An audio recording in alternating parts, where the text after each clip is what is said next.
Oke, sudah ya, ya istirahatnya ya. Ke breaknya 5 menit sudah selesai. Kita lanjut lagi. Saya tunggu di WA juga belum ada yang bertanya, mungkin masih bingung, tidak apa-apa.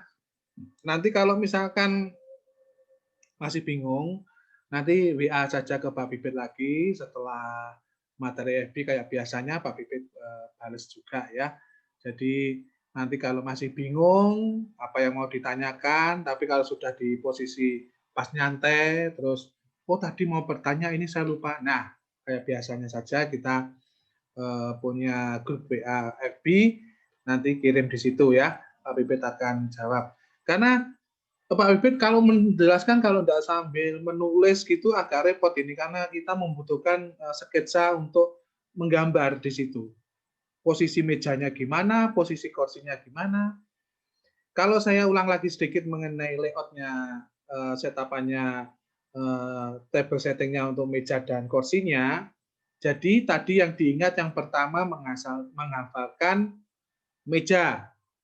Terserah mau Anda pakai huruf A, B, C boleh. Ya. Jadi misalkan meja A, tadi kita selalu gunakan searah jarum jam. Meja A, kursi 1 sebelah sana. Misalkan dari sebelah depan, misalkan ya dari depan meja kemudian searah jarum jam. Dan semua waiter sama waitress harus sepakat bahwasanya meja depan itu adalah nomor 1 kursinya maksudnya. A, meja A, kursi 1, kursi depan. Searah jarum jam, 2, kursi 2, mengarah terus. Berarti ke kemana kalau searah jarum jam? Ke kiri.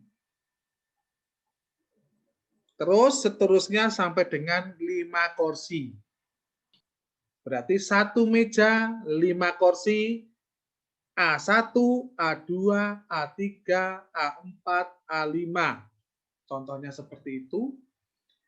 Menghafalkan layout dulu. Kalau sudah menghafalkan layout, sekarang Pak Bibit menginjak apa itu sleep order. Ya. Sleep order yaitu bentuk catatan yang dimana di situ rangkap 3 kertasnya. Biasanya yang putih itu yang atas sendiri itu untuk produk. Yang kedua warna merah untuk kasir.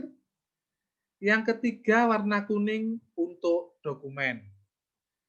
Jadi sleep order rangkap 3. Ya.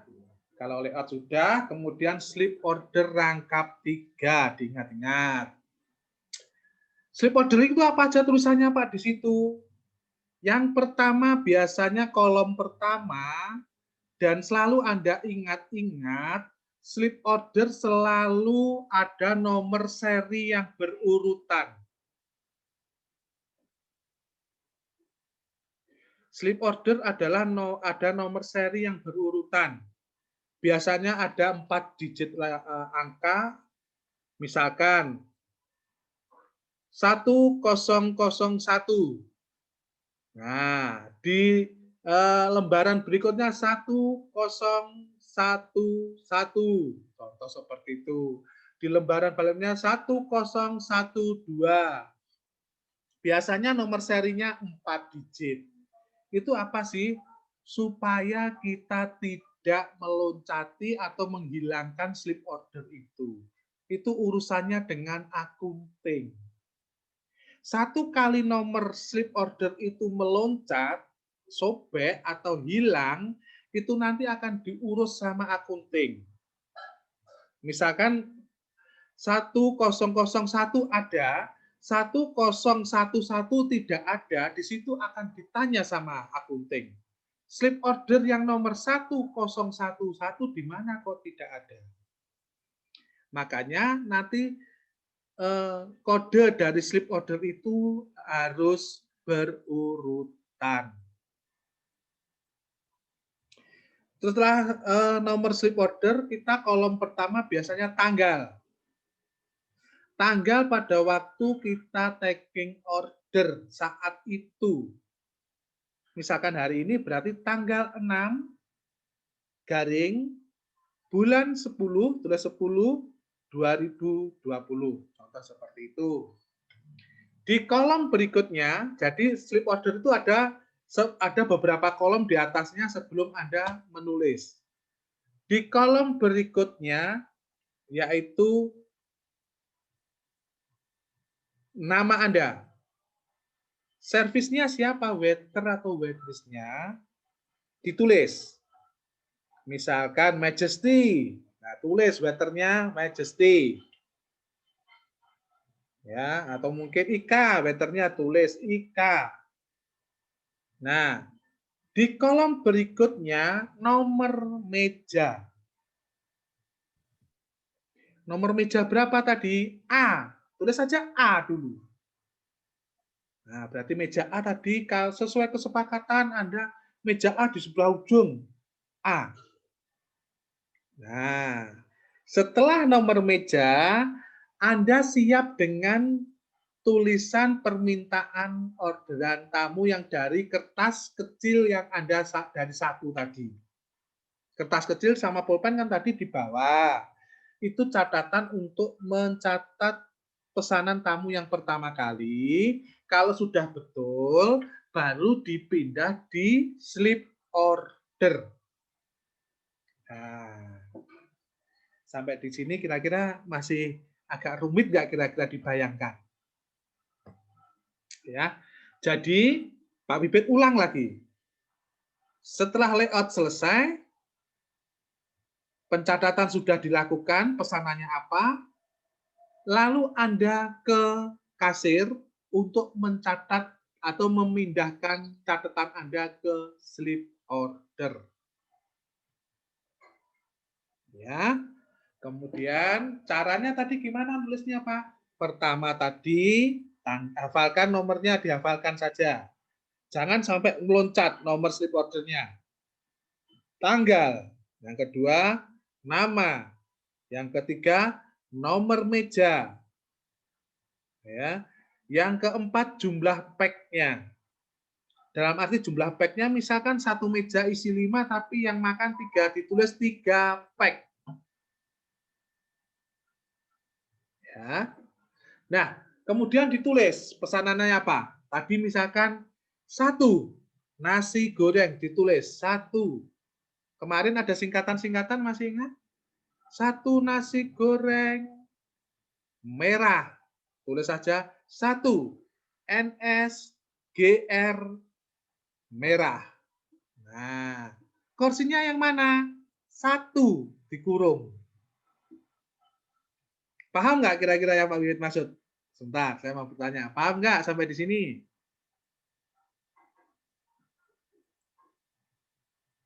Paham ya? Paham, Pak. Oke, ya. Jadi slip order itu alat untuk kita meminta makanan, untuk mengeluarkan makanan dan minuman. Ya. Setelah ditulis, tadi sudah meja A, kursi 1, nasi goreng merah, contoh gitu. A2, kursi 2, 1 bakmi goreng. Tulis 1 bakmi goreng. Dalam kurung lagi belakangnya 2. Berarti apa? Kursinya. Nah, saya kasih contoh 2 aja dulu supaya tidak bingung. Setelah itu ditutup di garis bawah, seret gitu, disobek karena itu rangkap 3. Yang putih, lembar putih lembar pertama ke produk karena Anda minta makanan, ke produk kasihkan. Kemudian lembar berikutnya sobek yang warna merah ke kasir. Yang terakhir, tidak usah disobek, itu untuk dokumen di restoran. Jadi slip order rangkap 3. Ingat-ingat. Ya. Disobek, kasihkan ke produk 1, ke kasir 1, Kasir yang untuk apa nanti? Untuk masukkan data. Jadi pesanannya meja A, waiternya tadi Ika, kemudian tulis pesanannya apa, ditulis. Nanti di-save. Setelah di-save, waiter berikutnya masuk. Majesty tadi pesan, meja B, ditulis. Nah, 1 burger, 2 spaghetti, mejanya sudah, servernya Majesty. Kemudian mejanya meja apa? Meja B. Itu tugasnya kasir. Masukkan, simpan. Biasanya kenapa sih tadi di situ ditulis juga nomor slip supaya tidak ketelesut atau hilang. Ya. Setelah dimasukkan, itu urusan kasir, nanti kasir ada lagi nyangkut pautnya dengan Anda. Setelah kita masukkan, berikutnya yaitu apa? Menunggu makanan dari produk jadi dulu. Kalau sudah jadi, sebelum jadi, di set up dulu. Apanya tadi? Table set up-nya. Bila Anda di situ tidak ada makan sup, kalau setup-nya ada sup spoon, ya di clear up saja. Pertama, supaya tidak kotor. Kedua, supaya tidak mengganggu makan. Ya, jadi di clear up sup spoonnya. Kemudian kalau sudah ready dengan setup-nya, makanan disajikan. Ya, disajikan di situ. Setelah menyajikan, Anda selalu ucapkan apa tadi? Selamat makan, selamat menikmati Pak, selamat menikmati Bu, seperti itu. Jadi slip order itu apa? Anda sudah ada gambaran, itu berupa catatan yang nanti untuk meminta ke produk dan untuk dokumen ke kasir. Nanti setelah Anda selesai membuat makanan keluar, kemudian slip order lagi, kalau ada tambahan ya nulis lagi di slip order itu lagi. Ternyata meja A tambah apa? Misalkan saya mau ini Pak, minum.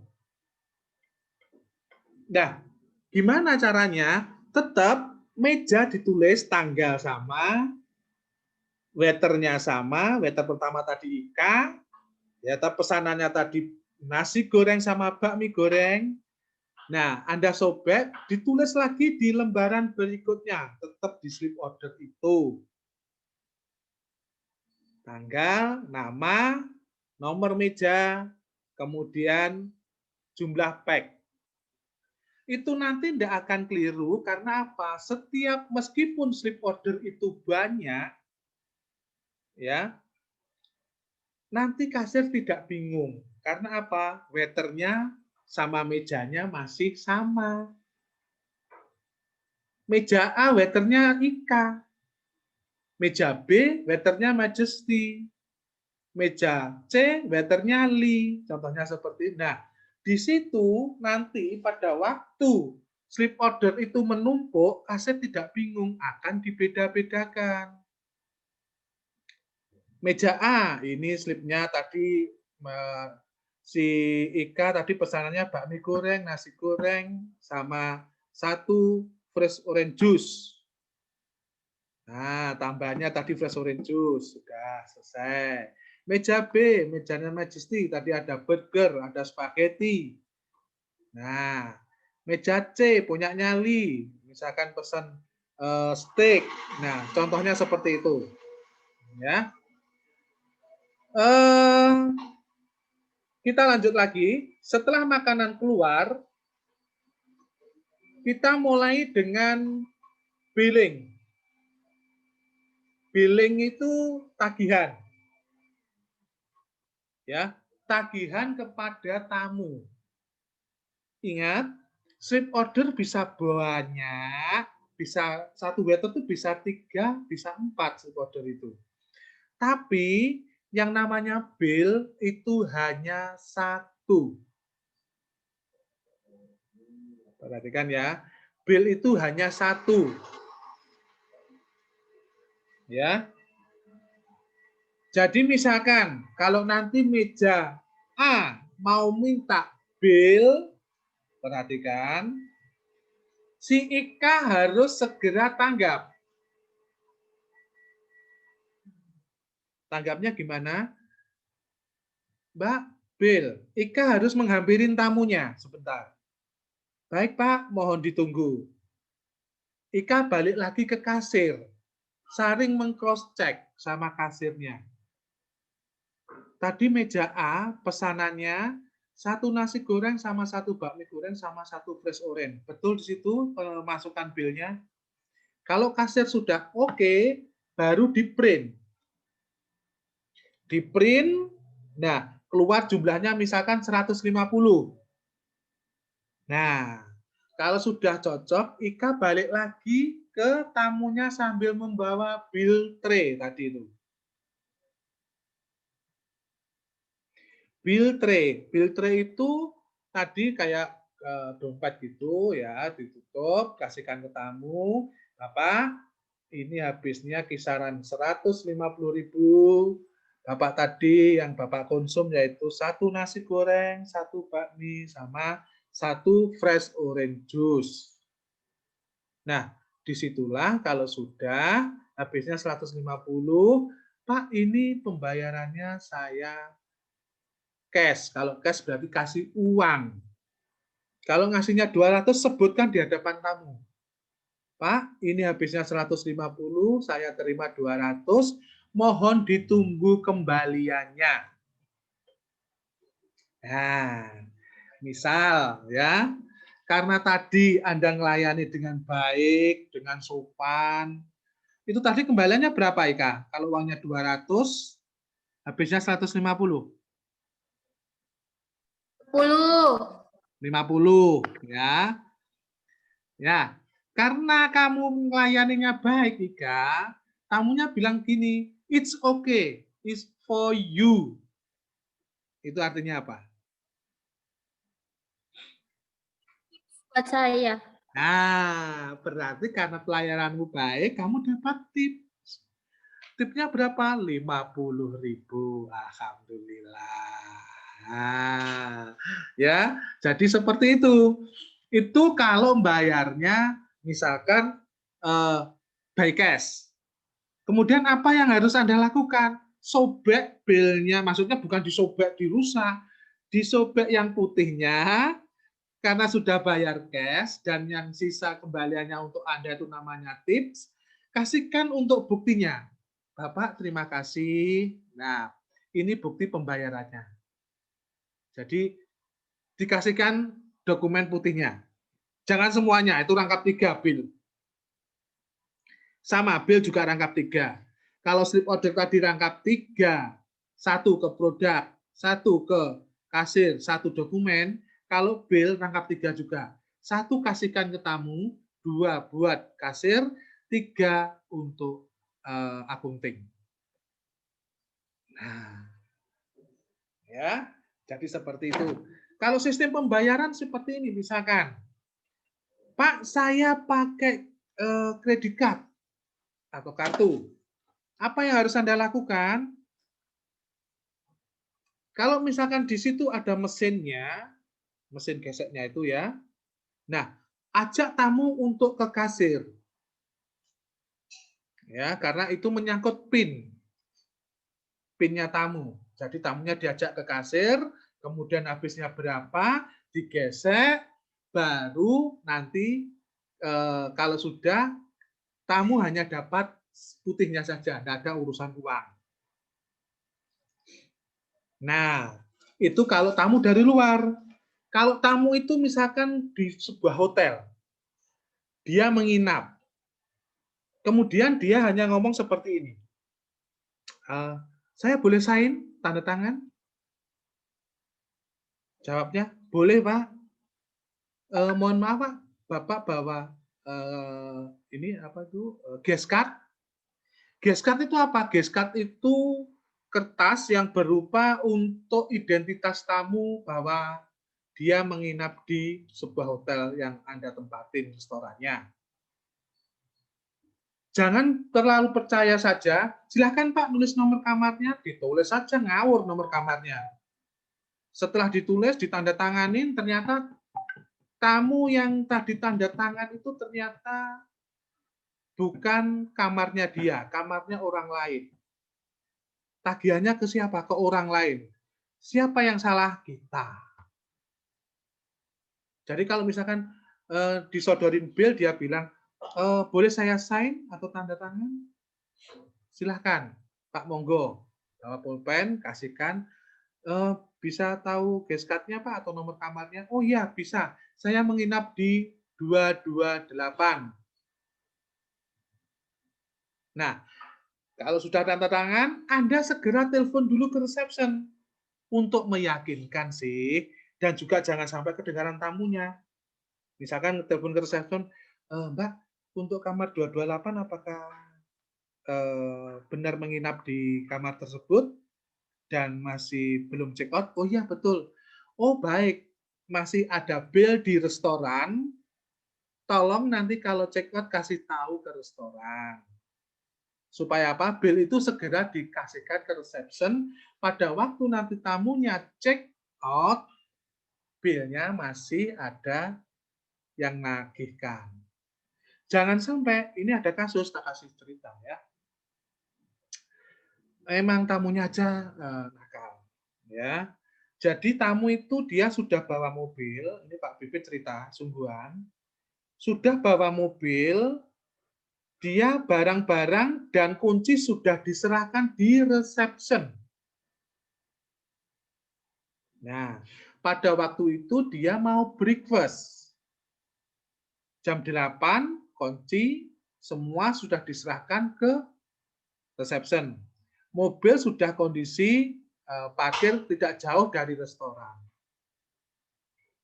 Kelakuannya apa? Kelakuannya seperti ini. Beliaunya nambah makanan. Setelah nambah makanan, kita buatkan bill, dan kita tidak buru-buru menginformasikan FO dan tanya ke FO tamu ini masih stay atau sudah check out, itu kesalahan. Jadi kalau kita tanya ke reception tamu ini masih stay, berarti dia boleh tanda tangan. Jangan sampai Anda tidak telepon ke FO, orangnya tanda tangan, orangnya selesai makan, kabur. Siapa yang harus membayarin? Ika. Karena siapa yang ngasih bill tadi? Ika. Yo. Habisnya berapa? 200. Seger ya. 200 pagi-pagi ya. Nah, bayarin tamu, Anda belum sarapan, sudah kenyang duluan ya. Nah, ya. Makanya kalau urusan dengan yang tanda tangan itu bahaya. Apa enggak boleh? Boleh, cuma Anda harus lebih hati-hati. Segera telepon ke reception. Pak, tamu ini sudah check out belum? Belum. Oke, Pak, ada titipan bill di restoran karena tamunya tadi makan. Nah, itu perlakuan kalau orangnya sign. Jadi bill itu perlakuannya ada 3 kali. Yang pertama by cash, langsung tunai. Yang kedua, yaitu pembayaran melalui debit atau kredit, ya, kredit card. Yang ketiga melalui sign, pembayaran di akhir pada waktu mereka check out. Itu untuk kategori restoran-restoran yang di dalam hotel. Nah, sampai dengan bill ini dulu, ya, sampai dengan bill ini dulu. Ada yang mau dipertanyakan, silakan. Ayo, silakan. Monggo.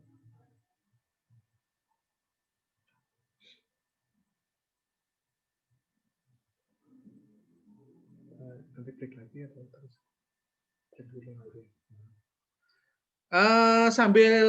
Sambil melihat-lihat dulu apa yang dikatakan Pak Bibit tadi, saya break dulu, kasih waktu supaya tidak bosan, break dulu 5 menit, setelah itu kita break lagi nyambung Saya minta ada yang bertanya yuk ya habis ini. Bertanya supaya nanti Pak Bibit bisa ulas untuk materi ini. Ya, silakan kita break dulu 5 menit sambil buka-buka, sambil mungkin ada yang mau ke belakang dulu, silakan. Saya break dulu 5 menit ya, nanti kita sambung. Syukur kalau ada beberapa pertanyaan supaya kita bahas ya. Oke, sebentar ya.